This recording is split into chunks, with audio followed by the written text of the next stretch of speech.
அன்பானவர்களை, இந்த நாளிலும் கூட உங்கள் மத்தியிலே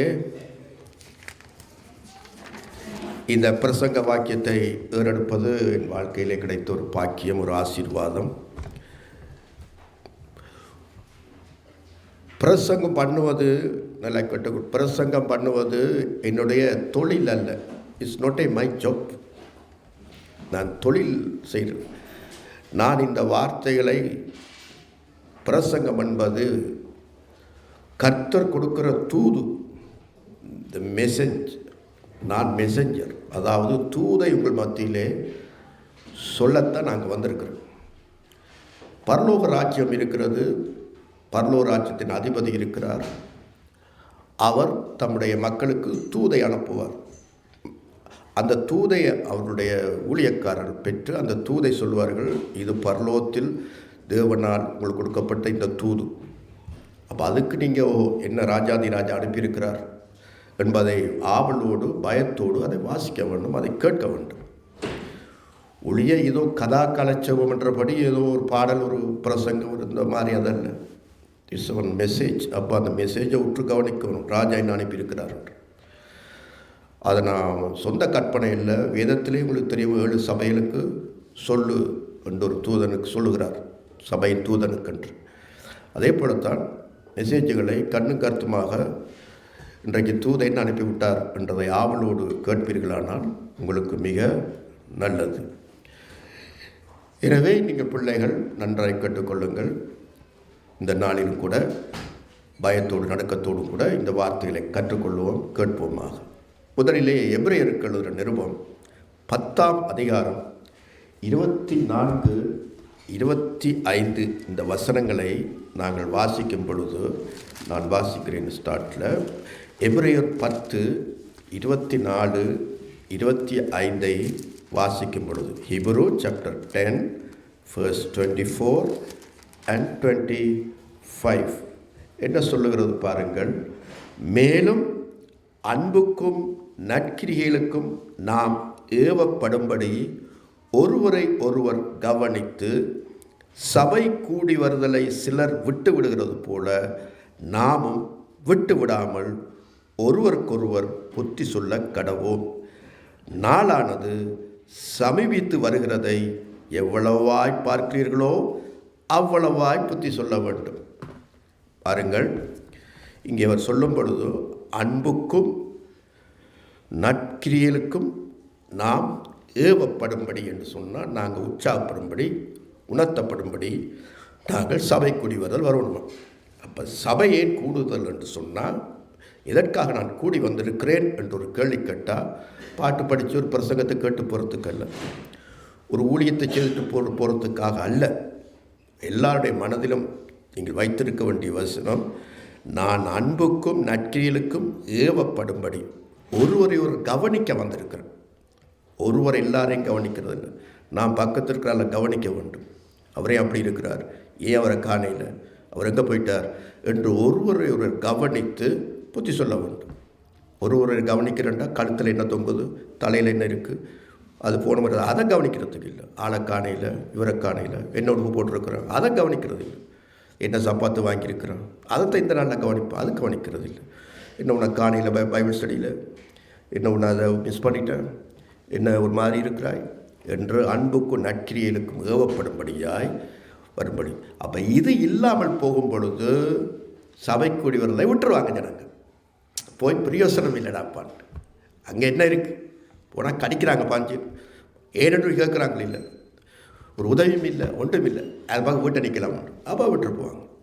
அதுதான் பாயிண்ட். இப்போ அவங்கள குற்றம் சுமத்து இல்லை, சபையை விட்டுட்டான்னு சொல்லி பட்ட பேர் வைக்கிறது இல்லை, அப்போ நிற்கிறதுக்காக. அப்போ இது நான் முன்கூட்டி சொல்கிறேன். அப்போ நாங்கள் சபை கூடி வருகிற நோக்கமே ஒரு கவனித்து என்ற இது மிக முக்கியமாக இருக்க வேணும். அது மட்டும் இல்லாமல் வசனம் சொல்லுகிறது, நாளானது சமீபித்து வருகிறதை கண்டு. என்ன நாள் சமீபித்து கொண்டு வருகிறது? கர்த்தராகிய இயேசு கிறிஸ்துடைய செகண்ட் கம்மிங், ரிட்டர்ன். அது மிக மிக சமீபமாக இருக்கிறது. அது எவ்வளவு சமீபமாக இருக்கிறதை நீங்கள் காண்கிறீர்களோ பாருங்கள், அந்த 25ஆம் வசனத்தில் எவ்வளவு சமீபத்தில் எவ்வளவாய் பார்க்கிறீர்களோ அவ்வளவாய் புத்தி சொல்ல வேண்டும். அப்போ இந்த நாட்கள் மிக நெருங்கிய நாட்கள், கர்த்தருடைய வருகை. அவ்வளோ தூரத்துக்கு நீங்கள் ஜனங்களை ஸ்திரப்படுத்த வேண்டியிருக்கு, தட்டி கொடுக்க வேண்டியிருக்கு. விட்டுறாத. இந்த லாஸ்ட் ட்ராக்கில் ஓடிக்கொண்டிருக்கிறோம். ஓடா, விழுந்துட்டியா, எழும்பி ஓடு, தட்டி போட்டு ஓடு, ஓட்டத்தை முடி என்று அந்த மாதிரியாக தட்டி கொடுத்து ஓட வேண்டிய காலகட்டத்தில் இருக்கிறோமே ஒழிய நியாயம் தீர்த்து கொண்டிருக்கிற காலம் அல்ல, விமர்சித்து கொண்டிருக்கிற காலம் அல்ல, காரணம் காட்டுக்கிற காலம் அல்ல. உற்சாகப்படுத்தி தட்டி ஒரு பார்க்காது, பின்னுக்கு பார்க்காதே, பார்த்தோடு அந்த மாதிரி நாங்கள் உற்சாகப்படுத்த வேண்டிய காலம் சமயமாக இருக்கிறபடின்னா பிள்ளைகள் வழங்குத பிள்ளைகளுக்கு வெரி வெரி நியர். கர்த்தருடைய வருகை கம்மிங் இஸ் வெரி நியராக இருக்கிறபடினா, அப்போ கர்த்தருடைய வருகை மிக சமயமாக இருக்கிற. இதை இந்த சப்ஜெக்ட் இல்லை, நான் வரப்போகிறேன் இப்போ தான் சப்ஜெக்ட்டுக்கு. இதை நான் புத்தியாக உங்களுக்கு சொல்லி வைக்கிறேன். கர்த்தருடைய வருகை மிக சமயமாக இருக்கிறபடியால், அப்போ கர்த்தருடைய வருகை சமயமாக இருக்கிறது. கர்த்தர் வருவார் என்று நாம் நம்புகிறோம். விசுவாசிக்கிறீர்களா? எஸ், வரும். அப்போ அவர் வரும்பொழுது உங்களிடத்திலும் என்னிடத்திலும் தன்னுடைய சபை மக்களிடத்திலும் என்ன எதிர்பார்ப்பார்? What he going to expect from you? உன்னிடத்திலிருந்து என்னத்தை பார்க்க போகிறார்?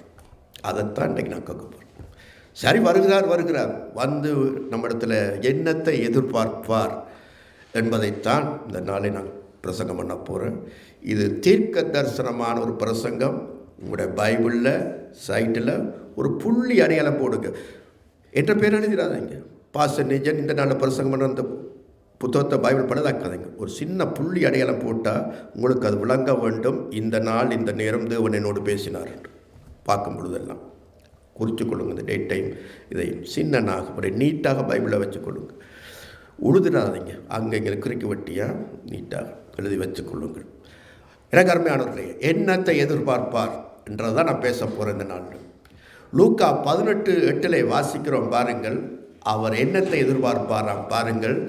அன்றியும் மனுஷகுமாரன் வரும்பொழுது விசுவாசத்தை பூமியிலே விசுவாசத்தை காண்பாரோ என்றார். வாசிங்க.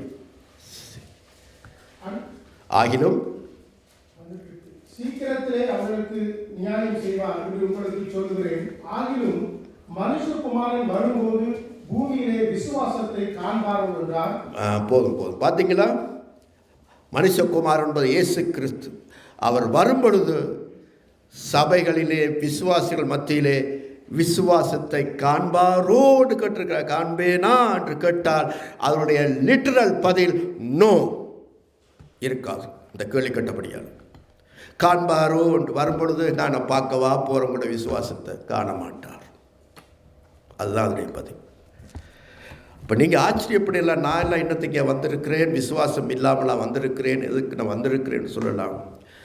அது எல்லாரும் போகிற மாதிரி கிறிஸ்தவ குடும்பத்தில் பிறந்திருக்கலாம், நாங்கள் ஞானஸ்தானம் எடுத்திருக்கலாம், இன்னொரு வரலாம், இப்படி எல்லாரும் கோயிலுக்கு போகிறார்கள். ஏதோ ஒரு ஆத்ம திருப்திக்கு, ஏதோ ஆத்ம சந்தோஷத்துக்காக எல்லாரும் கடவுளை தேடுகிறார்கள். நாமும் கூட வந்திருக்கலாம். ஒருவேளை நல்ல விசுவாசம் இருக்க, இல்லை என்று சொல்லவில்லை. நம்மை சோதித்து பார்ப்போம். இன்றைக்கு பிசாசு செய்கிற பெரிய கிரியை என்னவென்று சொன்னால், நீ விசுவாசியாக வேணுமெண்டா போய் இரு சபையில், ஆனால் உனக்கு விசுவாசம் இருக்கக்கூடாது. தூக்கிடுறார். விசுவாசம் இருக்கக்கூடாது, விசுவாசத்தில் வாழக்கூடாது. உனக்கு விசுவாசம் இருக்கக்கூடாது. நீ போ ஆலயத்துக்கு, பாடு, ஊழியம் செய், பிரசங்கம் பண்ணு, அங்கே கொண்டு வா, இங்கே போ, எல்லாம் செய். ஆனால் உன்னோட வாழ்க்கையில் கடைசி மட்டும் உனக்கு ஃபெய்த் இருக்கக்கூடாது. நீ விசுவாச வாழ்க்கையே வாழக்கூடாது என்று விசுவாசத்தை தூக்கி விடுறான். அதுதான் ஆண்டவர் கவலையோடு கேட்கிறார். அப்போ ஆண்டவர் பூமியில் திரும்பி வரும்பொழுது ஏமாந்து போகிறார். விசுவாசத்தை காண்பாரோண்டா ரெண்டு காரியம் அவர் விஷயத்தில் ஏமாந்து போவார். ஒன்று, விசுவாசத்தை காண மாட்டார் சபைகளிலே. ஒன்று, அநேகருடைய அன்பு தணிந்து போகும், அன்பு இருக்காது, கூல்டவுனாக போயிடுவார்கள். Very cool. பைபிளில் சொல்லப்படுவது ஐஸ் கட்டி மாதிரி போயிடுவார்கள், கூல் டவுனாக போயிடுவார்கள். அது வேறு சப்ஜெக்ட். இது விசுவாசத்தை குறித்து நாங்கள் பேச போகிறோம் பாருங்கள். எனவே அவர் திரும்பி வரும்பொழுது விசுவாசத்தை அவர் மக்கள் மத்தியில், அவர் சபைகள் ஏராளமாக இருக்கும். எங்கே பார்த்தாலும் கூட்டங்கள், மக்கள், மில்லியன் கணக்கில் அந்த சபை இந்த சபை ஊர்பட்ட சபைகள் இருக்கும். போய் பார்த்தால் அவருடைய வாழ்க்கையிலே என்ன இருக்காது என்று சொன்னால் விசுவாசம் இருக்காது. விசுவாச வாழ்க்கை வாழ மாட்டார்கள். இதை வேதம் தெளிவாய் ஆவியானவர் எழுதி வைத்திருக்கிறார். பாருங்கள், 1 தீமோத்தேயு 4:1 ஆகிலும் ஆவியானவர் வெளிப்படையாய் சொல்லுகிறபடி பிற்காலங்களிலே மனசாட்சியில் சூடுண்ட பொய்யருடைய மாயத்தினாலே சிலர் வஞ்சிக்கிற ஆவிகளுக்கும் பிசாசுகளின் உபதேசங்களுக்கும் செவி கொடுத்து விசுவாசத்தை விட்டு விலகி போவார்கள். யார் சொல்லுகிறாராம்? ஹோலி ஸ்பிரிட், பரிசுத்த ஆவியானவர் ஓப்பன்லி அவர் சொல்லுகிறார். வெளிப்படையாய் சொல்லுகிறபடி அவர் சொல்லுகிறார், பிற்காலங்களிலே, நாங்கள் வாழ்கிற காலம் பிற்காலம், அந்த காலங்களில் யார் வருவார்கள்? மனசாட்சியில் சூடுண்ட பொய்யருடைய மாயம். அவங்க சொல்றதே பொய், அதுக்குள்ள ஒரு மாயம். என்னடா பொய் சொன்னாலே அது பெரிய காரியம், அதுக்குள்ள ஒரு மாயம். அது என்ன மாயம் என்று கேட்டால், அந்த பொய்யர்கள் மாயம், அந்த கவர்ச்சிகரமாய் பேசுவார்கள். மக்களை சும்மா சுண்டி இழுக்கிற மாதிரி அவர்கள் பேசுவார்கள், விசுவாசம் மாதிரி பேசுவார்கள். ஆனால் அது வஞ்சிக்கிற ஆவிகளுடைய உபதேசம். மிக ஜாக்கிரதை. இன்றைக்கு பிழையாக போதிக்கப்படுவதும், இன்றைக்கு அதை பிழையாக போதிக்கப்படுவதும், பிழையாக தவறாக விளங்கிக் கொள்வதும், குறைவாக பிராக்டிஸ் பண்ணுவதும், அபியாசப்படுத்துவதும் நம்முடைய வாழ்க்கையிலே அது என்ன காரியம் என்றால் விசுவாசம்தான், ஃபெய்த். நான் திரும்ப சொல்கிறேன், ஐ ரிப்பீட் அகைன். தவறாக போதிக்கப்படுவதும், தவறாக இன்றைக்கு விளங்கிக் கொள்வதும், குறைவாய் நம்முடைய வாழ்க்கையிலே நாங்கள் பாவிப்பதும் ஆகிய காரியம் இந்த விசுவாசம் என்பதுதான். சாத்தா இந்த கடைசி காலத்தில் நல்லா முடக்கி விட்டான். எனவே தான் 2 தெசலோனிக்கேயர் 2:3 முதலிலே விசுவாச துரோகம் முந்தி நேரிட்டால் ஒழிய அந்த கேட்டின் மகன் வெளிப்பட மாட்டான். பாருங்கள், எவ்விதத்தினாலும் ஒருவன் உங்களை மோசம் போகாதபடிக்கு எச்சரிக்கையாருங்கள். ஏனெனில் விசுவாச துரோகம் முந்தி நேரிட்டு, முதலாவது துரோகம் வரும், விசுவாச துரோகம். குடும்பங்களிலே விசுவாச துரோகம் உண்டாகும், கணவன் மனைவிக்கு துரோகம் உண்டாகும், சபைகளிலே துரோகம் உண்டாகும், துரோகி செய்வார்கள், விசுவாசம் இருக்காது, விட்டு விலகுவார்கள், உண்மை இல்லாமல் நடப்பார்கள், மாம்சத்திலே போவார்கள், விசுவாச துரோகம் ஏற்படும். பிள்ளைகள் பெற்றோர்களுக்கு விசுவாச துரோகம் செய்வார்கள், விலகி போவார்கள், உண்மையாக இருக்க மாட்டார்கள், ஆண்டவருக்கென்று சகித்து நடக்க மாட்டார்கள், எல்லாம் உடைத்து நொறுக்கி விட்டு போயிடுவார்கள். விசுவாச துரோகம் முந்தி நேரிடும் என்று வேதம் முதல் வாசித்தோம். பிற்காலத்திலே ஆவியான வெளிப்படையாக சொல்லுகிறபடி மனசாட்சியில் சூடுண்ட பொய்யருடைய மாயத்தினாலே அநேகர், கொஞ்சம் பேர் இல்லை, அநேகர் பிசாசுகளுடைய உபதேசத்துக்கு செவி கொடுத்து, வஞ்சிக்கிறாருடைய உபதேசத்தை கொடுத்து விசுவாசத்தை விட்டு போவார்கள். பைபிள் விசுவாசத்தை விட்டுருவார்கள். எல்லாம் மாம்சம், எல்லாம் ஃபெய்த்ன்றதே இருக்காது. உலக மக்கள் எப்படி வாழுகிறார்களோ அப்படித்தான் வாழ்ந்து போவார்கள். இதைத்தான் பவுலடிகள் எச்சரிக்கிறார். 1 கொரிந்தியர் 15:2 அவர் எச்சரிக்கும் பொழுது சொல்லுகிறார். வாசிப்போம் பாருங்கள், மிக முக்கியமான ஒரு வார்த்தை. அந்த சபைக்கு அவர் எச்சரிக்கிறார். என்ன சொல்லுகிறார்? நான் உங்களுக்கு பிரசித்த பிரகாரமாய் நீங்கள் அதை கை கொண்டிருந்தால் அதனாலே ரட்சிக்கப்படுவீர்கள், மற்றபடி உங்கள் விசுவாசம் விருதாயிருக்குமே. இந்த கொரிந்து சபையில் ஏராளமான அற்புதங்கள் இருந்தது, ஆவிக்குரிய வரங்கள் இருந்தது, அந்நிய பாஷையெல்லாம் இருந்தது, நோய் குணமாக்கும் வரங்கள் இருந்தது, ஆவிகளை பௌத்தரிகிற வரங்கள் இருந்தது. 9 வரங்களும் கிரியை செய்த சபைதான். அதுக்குத்தான், இந்த சபைக்குத்தான் இவர் சொல்லுகிறார், நான் சொன்ன உபதேசத்தில் நீங்கள் நிலைத்திருந்தால்தான், அதை கை கொண்டு வாழ்ந்தால்தான் நீங்கள் ரட்சிக்கப்பட்டு ஆண்டோடைய வருகையில் போவீங்க, எடுத்துக்கொள்ளப்படுவீங்க.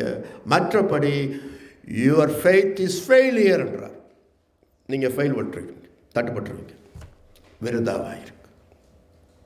எவ்வளோ ஒரு 28-30 வருஷம் 20 வருஷம் சபையிலிருந்து தட்டுப்படுறாண்டு அப்படி இருக்கு. எனக்கு தெரியாது யார் யார் இருக்கிறார்கள். இது ஆவியார் கொடுத்த செய்தி. நான் இத்தாலியிலே முதல் தரமாக சிங்கள மக்கள் மத்தியிலே பேசிய செய்தி. சபையில் ஒரு அசை வந்தது. எல்லாரும் நான் கடுமையாக பேசினேன். இது 3வது 4வது தரம் உங்களுக்கு இடத்துல வருகிறது. எனவே தான் எனக்கு அருமையானவர்களே, இந்த கடைசி காலத்தில் பிசாசு செய்கிற பெரிய கிரியைகள் உங்களுக்கு வாழ்க்கையில் நீங்கள் விசுவாசத்தின்படி வாழாதபடிக்கு எல்லா குறுக்கு வழிகளும், எல்லா உண்மை இல்லாத தன்மையும், பொய்யும், அதையும் கொண்டு அப்படி வாழ்க்கையை நோமலாக கொண்டு வந்துட்டு ஒரு வித்தியாசம் இருக்காது. இவர் விசுவாசத்தில் வாழுகிறாரா? இல்லை. அவர் சும்மா தன்னோட ஓன் ஐடியாவில் போய் கொண்டிருக்கிறார். அவர் ஏதோ தத்துவத்தில் வாழ்ந்து கொண்டிருக்கிறார். அவர் கிறிஸ்தவனும் இல்லை, அவர் முஸ்லீம் இல்லை, அவர் இஸ்லாம் இந்துவும் இல்லை. அவர் ஏதோ ஒரு மதத்தில் இருக்கிறார், ஏதோ ஒரு ரிலிஜியஸில் அவர் இருக்கிறார். அவர் வித்தியாசம் பண்ணார். அன்பானவர்களை, இதைத்தான் ஆண்டவர் கவலையோடு கேட்டார். சரி, ஆகிலும் நான் வரும்பொழுது விசுவாசத்தை நான் பார்ப்பேனா? இல்லை, பார்க்க மாட்டார். அதை ஆவியானவரை புதிய ஏற்பாட்டில் பவுல் சொல்லி வச்சுட்டார். அநேகர் அப்படி இழுபட்டு கொண்டு போயிடுவார்கள். நீங்கள் எச்சரிக்கையாக இருக்கும். உங்களோட ஆண்டவர் பேசுகிறார். உங்களுடைய வாழ்க்கை நீங்கள் சீர்தூக்கி பார்க்கணும். நான் விசுவாசத்தில் வாழுகிறேனா அல்லது நான் விசுவாசம் இல்லாமல் வாழுகிறேனா என்பதை பார்ப்போம். அப்போ விசுவாசம் என்றால் என்ன என்ற ஒரு கேள்வி வருதா? ஓகே, வாசிப்போம். எபிரேயர் 11:1 வாசிக்கும் பொழுது, வாட் இஸ் ஃபெய்த்? விசுவாசம் என்றால் என்ன? அது நமக்கு எல்லாருக்கும் தெரியும். வாசிக்க சீக்கிரமாக. விசுவாசமானது நம்பப்படுகிறவர்களின் உறுதியும் காணப்படாதவர்களின் நிச்சயமாய் இருக்கிறது. விசுவாசமானது நம்பப்படுகிறவர்களின் உறுதி, காணப்படாதவர்களின் நிச்சயம். அது என்ன விளக்கம்? அதாவது விசுவாசம் நம்பப்படுகிறது. என்னென்னலாம் நாங்கள் நம்புகிறோம்? கடவுள் ஒருவர் இருக்கிறார், இயேசு கிறிஸ்து உயிரோடு எழுந்து பிதா வலது பார்சத்தில் இருக்கிறார், பரிசுத்த ஆவி இருக்கிறார், ஆண்டவர் திரும்ப வருவார், தேவ தூதர்கள் இருக்கிறார்கள், பரலோகம் இருக்கிறது, நரகம் இருக்கிறது, நியாய தீர்ப்பு இருக்கிறது, பரிசுத்தவான்கள் உயிர்த்தெழுந்து கர்த்தரோடு இருப்பார்கள். இதெல்லாம் நாங்கள் நம்புகிறோம். அந்த நம்பிக்கையில் உறுதியாக இருக்கணும். சும்மா ஆடி போகிறதில்லை. நம்பப்படுறலின் உறுதி. நான் உயிரோடு எழும்புவேன், நியாய தீர்ப்பு இருக்கிறது, ஆண்டவர் உயிரோடு இருக்கிறார், கர்த்தர் இருக்கிறார் என்ற அந்த உறுதி. காணப்படாதவரின் நிச்சயம். அப்போ நான் காணாத காரியத்தில் நிச்சயமாக இருந்து நடக்க வேண்டும், வாழ்க்கையை வாழ்ந்து காட்ட வேண்டும். ஏன் இப்படி வாழுகிற, இப்படியெல்லாம் இருக்கிறபடினால இந்த லைஃப்பில் நான் அதை காட்டுறேன். தட்ஸ் த நிச்சயம், காணப்படாத நிச்சயம். உதாரணமாக, 2 3 என் நாமத்திலே கூடி வந்தால் அவர்கள் நடுவிலே நான் இருக்கிறேன் என்று ஆண்டவர் சொன்னாரா? சொல்லுங்க எல்லாருமே. சொன்னாரா? அப்போ இருக்கிறாரா? இங்கே இல்லை, இருக்கிறாரா? அப்போ காணப்படாதவருடைய உறுதி. காணையில் ஆனால் என்ன செய்கிற? அவர் சொல்லி வச்சுட்டார், உறுதி நிச்சயமாக இருக்கிறார். அப்போ உறுதி இருக்கிறார் என்று உறுதி இருந்தால் நீ பிந்தி வருவியா? சட்டை பிடிப்பியா? கேள்வி கற்பியா? ஆடம்பரமாயில் வருவியா? காலுக்கு மேலே காலை போட்டு கொண்டிருப்பியா? விசில் அடிப்பியா? கதிரைக்கு மிக ஏறி குந்துவியா? இழுபறிப்படுவியா? ஏன்? உனக்கு விசுவாசம் இல்லை. உறுதி இருந்தால் என் கர்த்தர் இருக்கிற சமூகம் நான் கவனமாக நடக்கணும், நான் டைமுக்கு வரணும், நான் ஊழியம் செய்யணும், நான் ஒரு பொறுமையாக கீழ்ப்படிஞ்சு நடக்கணும். ஏன் அப்படி இருக்கிற? கர்த்தர் இருக்கிற சமூகம். அதுக்கேற்றபடி உறுதி காணப்படாதவருடைய நிச்சயமாக இருக்குது. எனவே நான் அப்படி நடக்கிறேன். ஏண்டா இப்படி ஒரு போரிக்கை சபைக்கு? பிகாஸ் நான் ஒழுங்காக தான் போகணும். கர்த்தர் சமூகம் அங்கே. இது நான் டிஸ்கோ கூறுற இடம் இல்லை. நான் இங்கே அங்கங்களை காட்டுறதுக்கு நான் இங்கே வரேன். அதுக்கு அங்கே போய் இருக்குது, ஒரு இடம் இருக்குது, அங்கே போய் காட்டலாம். இது கர்த்தர் சமூகம். அதனால் நான் நீட்டாக போவேன், நான் நீட்டாக இருப்பேன், நான் துப்புரவாக்களோட பேசுவேன். ஏண்டா கர்த்தர் என்னை கேட்டுக்கொண்டிருக்கிறார், பார்த்து கொண்டிருக்கிறார். அதுதான் நம்பப்படுடைய உறுதி. அதில் ஆடி போகக்கூடாது. என்ன சும்மா பாட்டு கர்த்தரியும் சும்மா ஒரு கூட்டம் தானே என்ற ஆடிக்கொண்டிருந்தா உனக்கு விசுவாசம் இல்லை. அப்போ வாழ்க்கையில் அது காண மாட்டோம், நிச்சயமாக இருக்காது.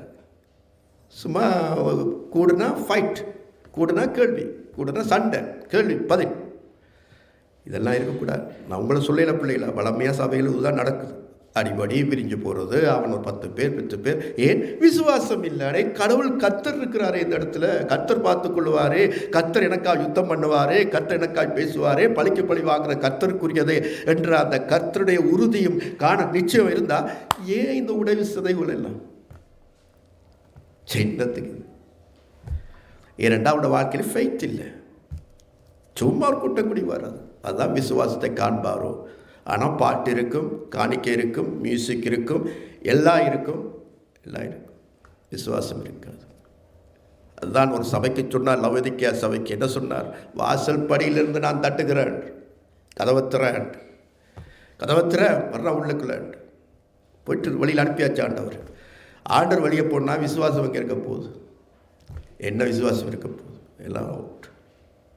எனக்கு அருமையான கர்த்தர் பிள்ளைகளே, இப்போ விசுவாசம். அப்போ ஆபிரகாம் உதாரணம் எடுத்துப்பார். இந்த ஆபிரகாம் சிந்தித்து பாருங்க பிள்ளைகள். ஆபிரகாம் விசுவாசத்தினுடைய தகப்பன் சொல்லப்பட்டிருக்கு. எப்படி அந்த பேர் வந்தது? ஆபிரகாமுக்கு ஆண்டவர் என்ன சொன்னார்? இதோ நீ பார்க்காத, காணாத, காலடி வைக்காத நான் சொல்கிற தேசத்துக்கு புறப்பட்டு போகணும். நான் காட்டுற தேசத்துக்கு போ. சிந்திச்சு பாருங்க. ஆபிரகாம் மூட்டையை கட்டி ஒட்டத்தில் ஏற்றி போய்கொண்டிருக்கும் பொழுது யார் பின்னுக்கு போய்கொண்டு வந்தது? ஆபிரகாம் பின்னுக்கு யார் போனது? என்னடா அப்போ பயப்படுறீங்க? முந்தின ஆட்கள் மனைவி பின்னுக்கு தான் போகும். இன்றைக்கு மனைவி முன்னுக்கு போகுது, புருஷன் பின்னுக்கு போகிறான். அவ்வளவுதான் வித்தியாசம். முந்தி கணவன் தான் முன்னுக்கு போவான், லீட் பண்ணிக்கொண்டு. போகும்பொழுது பின்னுக்கு போனது சாரா. இப்போ சாரால கேட்டால், சாரா எங்கே போகிறீங்கன்னு கேட்டால் என்ன சொல்லியிருப்பார்? தெரியாது. என்ன தெரியாது? உன்னோட புருஷனுக்கு தான் புத்தி இல்லை என்றாலும் உனக்கு அது புத்தி இல்லையா? சொல்கிறேன் இல்லையா? இடம் தெரியாமல் போகிறீங்களா? எங்கே போகிறோன்னு தெரியாமல் போனால் யாரும் என்ன சொல்லுவார்கள்? உன்னை போட ஒரு பைத்தியக்கார உலகத்தில் இல்லை. ஒரு சூட்கேஸை தூக்கிக்கொண்டு இங்கே போகிறீங்க. இப்போ யாராவது கேட்டால் எங்கே போகிறீங்க கேட்டால் தெரியாது. இப்போ எங்கே போகிறேன்? ஸ்டேஷனுக்கு போகிறேன். எங்கே போகிற தெரியாது. என்ன சொல்லுவார்கள்? இவருக்கு சனியாக்கால் தட்டிட்டு இவரை கொண்டு போய் ஆஸ்பத்திரியில் சேர்த்து விடன்னு சொல்லுவோம். ஆனால் ஆபிரகாமுக்கு பின்னுக்கு ஆபிரகாம் வெளிக்கிட்டு போனோன்னே இந்த சாராலும் பின்னுக்கு கேட்ட கேள்விகளுக்கு அப்போ ஏன் போகிறீங்க? இந்த இவர் சொன்னார் நான் போகிறேன். யார் சொன்னார்? என்ற புருஷன் கூப்பிட்டார், சொன்னார் போகிறேன். ஆபிரகாமுக்கு கேட்டால் எங்கே போகிறீங்க? தெரியாது. இப்போ ஏன் போகிறீங்க? அவர் சொன்னார் போகிறேன். அப்போ அந்த ஊரில் போய் அந்த போகிற தேசத்தில் இருக்கிற பிள்ளை குட்டிகளுக்கு சுபிச்சம் ஏதாவது வாழ்க்கை கிடைக்குமா? தெரியாது. அப்போ ஏன் போகிறீங்க? அவர் சொன்னால் நான் போகிறேன். அப்போ நாங்கள் போகிற ஆடு மாடுகள் ஒட்டகங்களுக்கெல்லாம் அங்கே சாப்பாடு இருக்கா? நல்லவர்கள் இருக்கிறாங்களா? கெட்டவர்கள் இருக்கிறாங்களா? தெரியுமா உங்களுக்கு? தெரியாது. அப்போ ஏன் போகிறீங்க? அவர் சொன்னார் போகிறேன். இதுதான் ஆபிரகாமுடைய பதில். அதனால தான் தன் மனைவி சாராள் இறந்தவுடனே ஆபிரகாம் புலம்பி அழுதான். வேத ஆவி எழுதி வச்சிருக்க. சும்மா அழுதான் அல்ல, புலம்பி அழுதான். ஏனென்றால் விசுவாசத்தில் எனக்காக எவ்வளோ பழிச்சொல்லை கேட்டு நம்பி பின்பற்றி வந்தபடினான். பாருங்க, ஆவியானவர் புலம்பி அழுதான் என்று மக்கபே கோவிலில் வைத்து போட்டு புலம்பி அழுதான் ஆபிரகாம் என்று எழுதப்பட்டிருக்கு. ஆபிரகாமுக்கு தெரியாது. அப்போ ஆபிரகாம் ஆண்டவர் சொன்னது முக்கியமல்ல, அந்த புறப்பட்டு போனானே அதுதான் விசுவாசத்தின் கிரியை.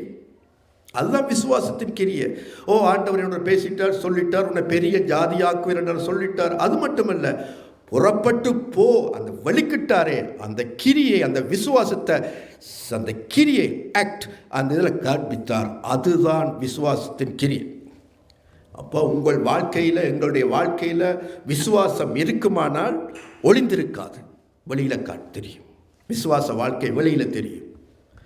கிரியை இல்லாத விசுவாசம் செத்தது. சும்மா ஆண்டவரை கர்த்தாவே என்று சொல்கிற பிரயோசனம் அல்ல. விசுவாசி என்று சொன்னால் நீ விசுவாசமாய் வாழுகிறாண்டா, உன் வாழ்க்கையில் விசுவாசத்தை காட்டு. அந்த வாழ்க்கையில் விசுவாசத்தை மக்கள் பார்க்கட்டும், இங்கே பார் நான் ஃபெய்த்தில் இருக்கிறேன். அந்த பாதையில் தான் நம்மை நடத்தி கொண்டு போவார். நாமோ இதை யோசிக்கிறது இல்லை. நோவா பிழையை கட்டினார். ஆண்டவர் சொன்னார், இதான் பிழையை கட்டு நோவா, மழை வரப்போகுது, வெள்ளங்கள் உண்டாக்க போகிறேன், பூமியை அழிக்கப் போகிறேன், ஜலப்பிரளயம் வரப்போகிறது, பிழையை கட்டு. நோவாவை கட்ட ஆரம்பித்தா யாரும் கேட்டிருப்பார்கள், என்ன செய்கிறீங்க? பிழையை கட்ட போகிறேன். ஏன்? வெள்ளம் வரப்போகுது. இப்போ இதுக்கு முதல் மழை பெஞ்சிருக்கா? இல்லையே. அப்போ ஏன் கட்டுறீங்க? அவர் சொன்னார் கட்டுறேன். பரியாசம் பண்ணியிருப்பார்கள். வெட்டாந்தரையில் கப்பலை கட்டின முட்டாளண்டு நோவா பகுதி பண்ணியிருப்பார்கள். எங்கேயாவது ஒரு கடற்கரைக்கு பக்கத்தில், குளக்கரைக்கு பக்கத்தில் கட்டியிருக்கோம். இவர் வெட்டாந்தரையில் கப்பலை கட்டி எங்கே கொண்டு போக போகிறீங்க? தண்ணி இல்லை. அடுத்து பரியாசம் பண்ணியிருப்பார்கள். ஆனால் அவர் சொன்னார் நான் கட்டுறேன். அந்த கட்டினாரே அதுதான் விசுவாசம் கிரியை. விசுவாசம் ஏதோ ஆண்டவர் பேசுறது முக்கியம் இல்லை, அவர் கட்டினார். மோசேயை சொன்னார், மோசே வசத்தில் வாசிக்கிறோம், விசுவாசத்தினாலே அவன் என்ன செய்தான்? தன்னுடைய பார்வோனின் குமாரத்தினுடைய மகன் என்று குமாரன் சொல்லப்படுவதை பார்க்கிலும் இந்த அனித்தியமான பாவ சந்தோஷங்களை வெறுத்து தள்ளி தன் ஜனங்களோடு பாட அனுபவிக்க தெரிந்து கொண்டான். அதாவது இந்த உலக குப்பைகளை தூக்கி எறிஞ்சான் விசுவாசத்தினாலே. உலக பாவ அனித்திய சந்தோஷம் என்றால் உலகத்தினுடைய குப்பைகளை தூக்கி எறிந்து ஆண்டவர் சொன்னார்னு சொல்லி தன் ஜனத்தோடு பாட அனுபவிக்க தெரிந்து கொண்டான். அந்த வழிகிட்டது தான் அவனுடைய விசுவாசம். இன்றைக்கு சாத்தா என்ன சொல்லிக் கொடுக்குறான்? பொய்யருடைய மாயம். விசுவாசத்தினால உலகத்தின குப்பை எல்லாத்தையும் அள்ளிக்கொள்ளன்று. அவன் குப்பையிலேருந்து தூக்கி அறிஞ்சான். இன்றைக்கு குப்பையை அள்ளிக்கொள்ளன்று. கேள் தருவார், உனக்கு தருவார். கார் வேணுமா? இந்த முன்னுக்கு இருக்கிற அந்த BMW என்ன டபிள்யூ இருக்கா? எதை கார் வேணுமா? போய் அந்த காரை பார்த்து சொல்லிக்கொண்டே வா. என்ன சொல்லு? ஆண்டவர் இந்த கார் தந்ததுக்கு, BMW தந்ததுக்கு அதுக்கு நன்றி, அப்படி நன்றி நன்றி என்று சொல்லிக்கொண்டே வா. ஒரு நாள் அந்த BMW கார் உன வீட்டுக்கு உனக்கு நிற்கும். விசுவாசம் பயிற்சி சொல்லுவார்கள், சொல்லிக் கொடுப்பார்கள். அப்படி 108 தரமோ 10 தரமோ சொல்லிக் கொண்டு வா, வாழ்நாள் முழுக்க சொல்லிக் கொண்டு வா, நிச்சயமாக நிற்கும். அப்படி இல்லாட்டால், கிடைக்காவிட்டால் சொல்லுவார்கள், உன்னுடைய விசுவாசம் சரியில்லை என்றார்கள்.